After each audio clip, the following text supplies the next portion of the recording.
will respond to the questions that have been asked.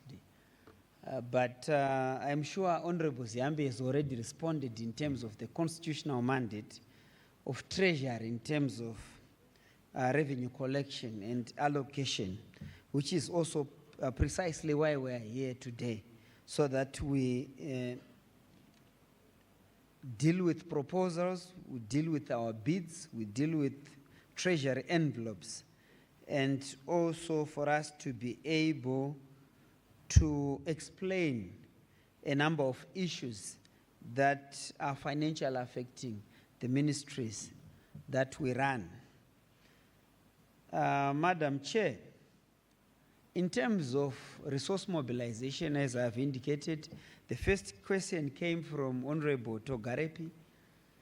Our mandate is to ensure that we inform the nation and also to build national consciousness, which also deals with our identity as a people, our heritage as a people, and also for us to be empowered in terms of knowledge and information to defend, protect, and advance our nation. Our vision is to ensure that we are a real-time disseminator of information across the country and also globally.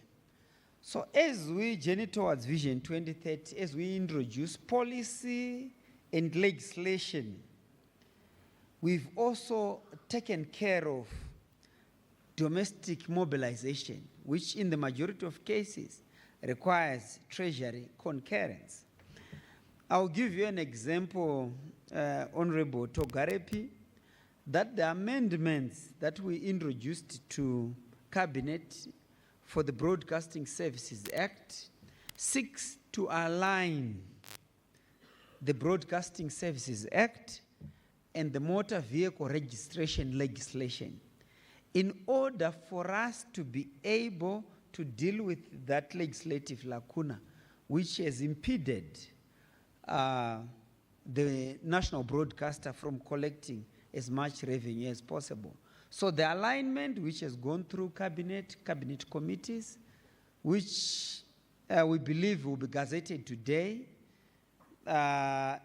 we believe this will solve the majority of the problems.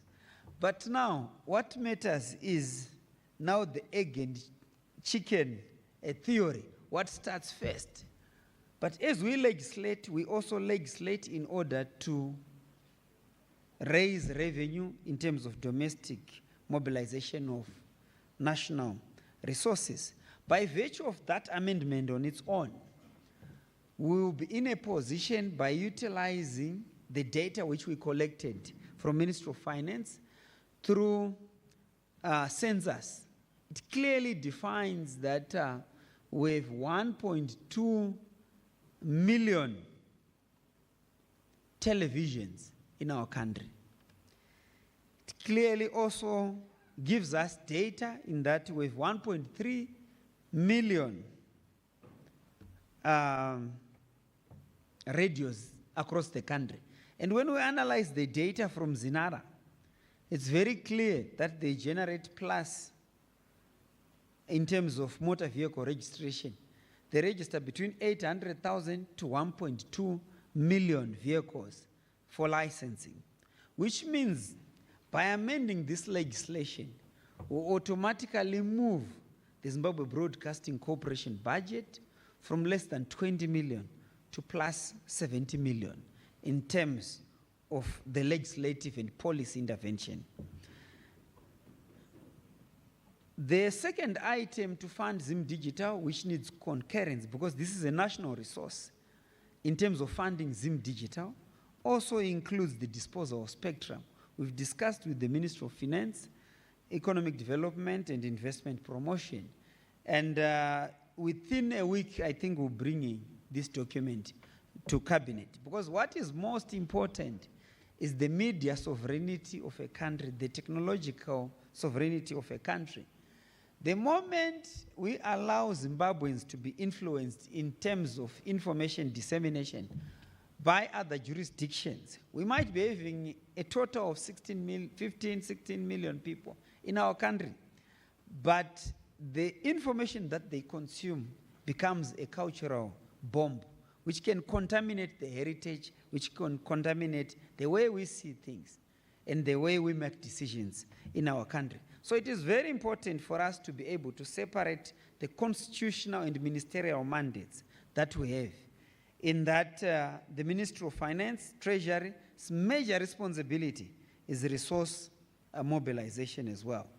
Given the reality that information is cross-cutting across the country, and that for us as a people within Zimbabwe to be able to know about MPOX, to be able to know about what is taking place across the country, the success stories by His Excellency the President, Dr. E.D. Mnangagwa, we have to have a functional broadcaster.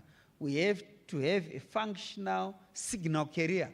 We have to have a fully functional, modern and digital broadcasting authority in order to monitor the quality of service and in order to monitor the entirety of the sector. Some of the interventions in terms of cost-cutting measures include infrastructure sharing with the energy sector, with city councils, and at the same time with the ICT sector, given that we now have reached the point of convergence in terms of sharing infrastructure and in terms of the use between broadcasting and ICT services. The second question was about some of the interventions in order to cover the country. The creation of a magnetic investment climate under the leadership of President E.D. Mnangagwa has allowed the licensing framework, which licensing framework has ensured that we have community radio stations and new commercial radio stations and other new television stations. But for us to move from analog to digital, the entirety of the world in terms of ITU, this has been the responsibility of government to be able to transition as a country. It's a huge and mammoth task for the players to be able to raise that kind of money. But these are some of the policy and legislative interventions that we've put in place in order to ensure that we have information ubiquity across the country. The other question came from Honorable Nyabani about misinformation and disinformation. Yes, it's true, misinformation, disinformation, malinformation, the coming on board of international information imperialism through social media platforms, which alter geographical borders in terms of territorial integrity and sovereignty, has ensured that anyone can post any message from any jurisdiction, and it's still regarded as information in terms of social media. So these institutions should be capacitated through Zim Digital so that we achieve media sovereignty and information ubiquity in our country. Yes, the coming on board of the licensing framework, which has allowed Starlink, also supports the Zim Digital project. And infrastructure sharing has been ongoing between broadcasting and the ICT sector, plus more than 20 sites. There's been a lot of infrastructure sharing. But when it comes to television, this is when you need the passive infrastructure, roughly around 100 to 110 meters for television. So hence, infrastructure sharing with the shorter passive base stations, perhaps in the majority of cases, is not practical. And in order to support these policy interventions, there's the new ICT policy, the National Broadband Plan, the Smart Zimbabwe Master Plan, and soon the Media and Communications policy will be out. In terms of the new channels, as I've indicated that this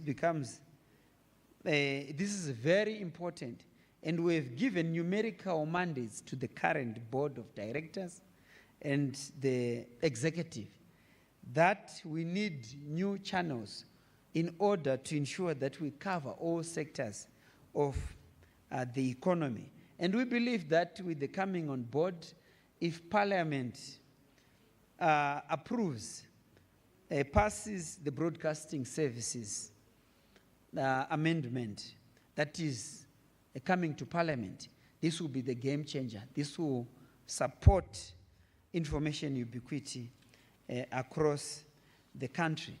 Yes, the PA systems, we've done all the procurement processes. As I've indicated, that 50% of the funding has been received and 50% has not been received. The procurement processes are done as a cost-cutting measure. If Treasury could release that last part of the funding so that we deal with all these key aspects in terms of running the ministry, which gobble the majority of the funding. In terms of modernization, yes, there's a new modern way of communication. It's part of our mandate. We have to have a two-way communication, which is a G2C. Government has to interact with the citizens in a two-way communication platform. This also gives the government an opportunity to be able to respond to the specific and targeted questions that may have been asked by the citizenry. I thank you, Madam Chair.